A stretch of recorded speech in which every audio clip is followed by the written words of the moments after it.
video digital konten mengenai kesehatan dan keselamatan kerja. Selamat menyaksikan. Baik, di sini saya akan menjelaskan tentang peran personalia dalam keselamatan kerja.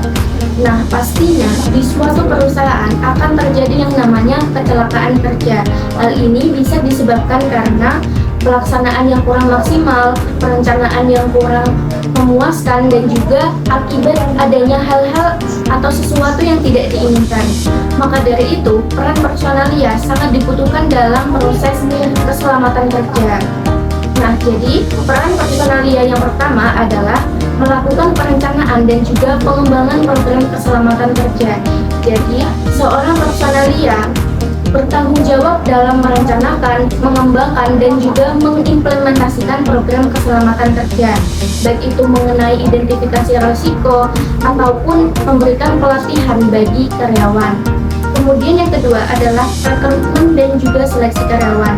Di sini, personalia bertanggung jawab dalam menyeleksi karyawan yang harus sesuai dengan kemampuan ataupun dengan keterampilan dan juga pengetahuan. Di sini karyawan harus mengetahui bagaimana keterampilan tentang keselamatan kerja. Kemudian yang ketiga adalah melakukan pelatihan bagi karyawan. Jadi, personalia bertanggung jawab dalam memberikan pelatihan secara berkelanjutan bagi karyawannya. Hal ini mencakup identifikasi bahaya, bagaimana menggunakan APD yang sesuai, kemudian memberikan pelatihan tanggap darurat. Kemudian selanjutnya adalah memberikan kompensasi ataupun manfaat terkait kecelakaan kerja. Jadi, apabila seorang karyawan mengalami kecelakaan kerja, baik itu kecelakaan ringan ataupun kecelakaan yang berat, maka seorang personalia wajib memberikan suatu kompensasi, baik itu berupa asuransi, rehabilitasi, maupun cuti pekerjaan. Saya di sini ingin menjelaskan sedikit tentang penyebab dan pencegahan dalam kecelakaan kerja. Apa aja sih penyebab kecelakaan kerja? Penyebab kecelakaan kerja memiliki beberapa faktor. Faktor pertama adalah kelalaian manusia, yaitu seperti pekerja yang mengantuk, kelelahan, maupun pekerja yang tidak fokus dalam bekerja.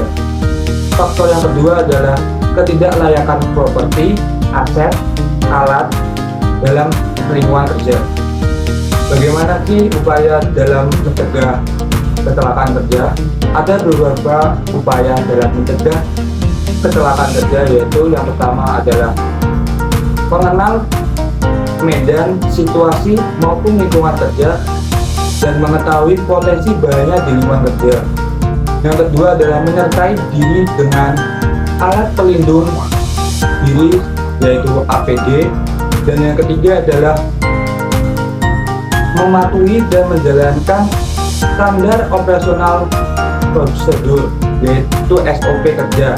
Dan yang keempat adalah melengkapi fasilitas kesehatan dan mengganti alat yang sudah tidak layak dalam bekerja.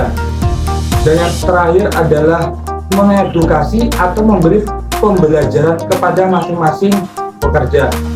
Ada beberapa contoh kecelakaan kerja yang dapat menimbulkan cedera ringan hingga cedera fatal, yaitu kematian.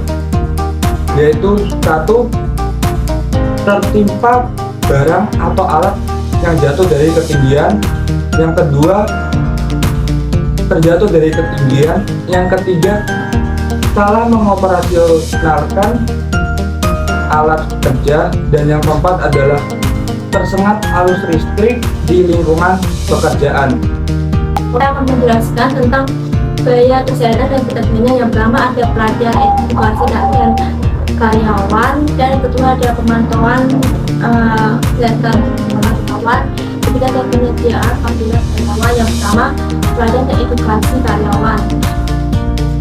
Penting perlunya pelatihan bagi karyawan untuk meningkatkan kinerja secara efektif dan efisien bagi mereka, dan perlunya mengedukasi untuk memahami risiko tersebut dan minimalkan risiko tersebut. Yang kedua ada pemantauan gaya kesehatan. Pencegahan dan pengendalian dapat dilakukan dengan cara memonitor kesehatan bagi karyawan setiap harinya untuk melakukan tindakan tersebut dan memantau dengan cara mengetahui riwayat kondisi tubuhnya. Yang ketiga adalah penyediaan fasilitas kesehatan. Pastinya di dalam pekerjaan akan menyediakan fasilitas yang cukup lengkap seperti prinsip dasar utama pertolongan pertama, itu sistematika pertolongan pertama. Oke, ini selanjutnya saya akan menjelaskan tentang biaya kesehatan dan pencegahannya. Baik, yang pertama ada biaya fisik. Biaya fisik ini faktor yang menyebabkan adanya kontak langsung. Biaya fisik ini menyebabkan cedera dan penyakit di beberapa industri seperti pertambangan dan konstruksi. Biaya fisik ini diklasifikasikan ke dalam biaya lingkungan dan pekerjaan. Contohnya seperti tekanan panas, radiasi, dan kebisingan. Baik, yang kedua ada bahaya kimia. Bahaya kimia ini disebabkan karena paparan dari bahan kimia di tempat kerja karena dapat menderita efek kesehatan negatif dari paparan kimia tersebut. Baik, yang ketiga ada bahaya biologis. Bahaya biologis ini bahaya zat yang beracun karena mengancam kesehatan manusia dan organisme hidup. Contohnya seperti virus, jamur, dan bakteri. Baik, yang keempat ada bahaya ergonomisme, yaitu yang disebut dengan repetitif pain injuries atau cedera akibat adanya pergerakan persendian yang dalam waktu yang lama. Contohnya seperti beban yang berlebihan. Kelima ada bahaya psikologis. Bahaya ini mempengaruhi kesehatan bagi karyawan di tempat kerja terkait kontak sosial dan ekonomi.